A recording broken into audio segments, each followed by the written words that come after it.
Europa no ha sabido entender bien el mundo musulmán.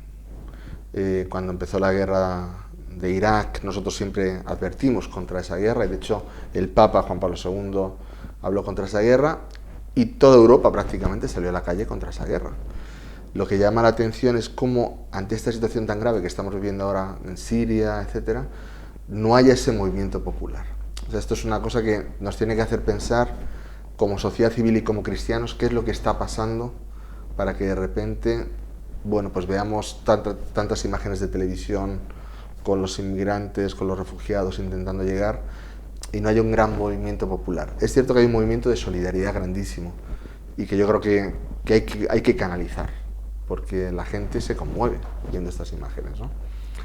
Pero volviendo al origen, yo recuerdo en aquella época de visitar varias embajadas, de visitar, bueno, pues a personas que estaban allí, y no entender bien el problema entre chiitas y suníes, por ejemplo, ¿no? Ahora es una cosa que ya está más o menos en el hablar común, pero en aquella época pues no se entendía bien esta diferencia, no se entendía bien el problema de Irán y su influencia también en Líbano, con Hezbollah, etcétera, ¿no?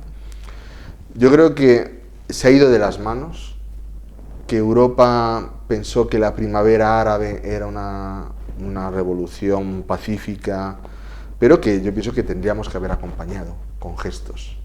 Estos gestos podrían haber ido de muchos aspectos, desde el acompañamiento a estos partidos jóvenes que empezaban, así como también el contacto con los gobiernos, que en cierto modo se veían en dificultad ante estas primaveras árabes, y al final lo que decidieron fue pues la mano dura, ¿no?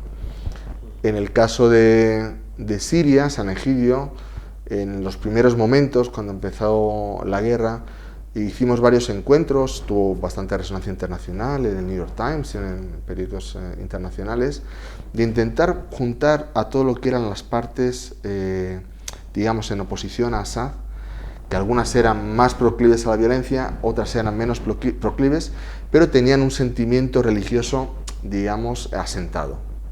Es decir, nosotros pensamos que con el Islam moderado no solo tenemos que hablar, es que tenemos que trabajar, tenemos que colaborar, ¿no?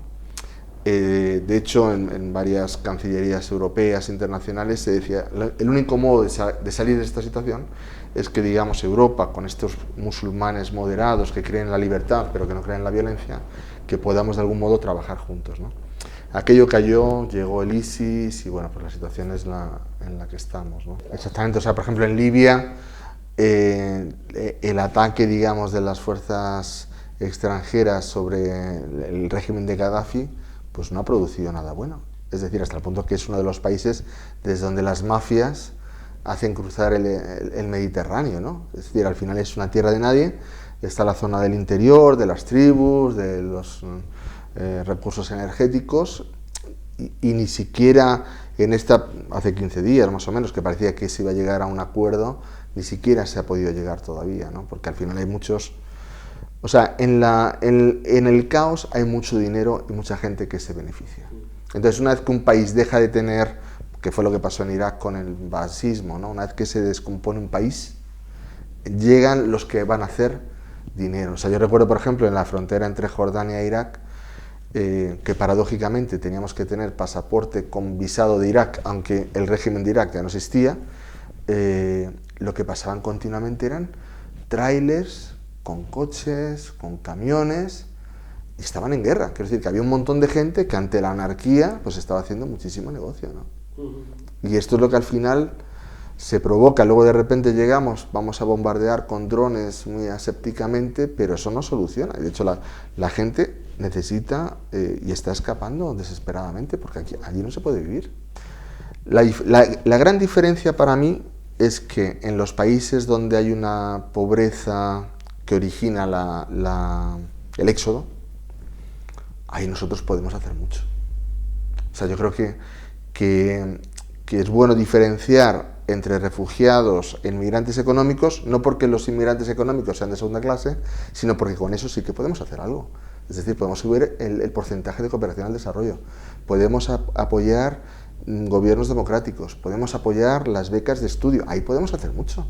Lo que no podemos hacer es permitir que estos países donde tenemos inmigración económica se conviertan en refugiados para ayudarles.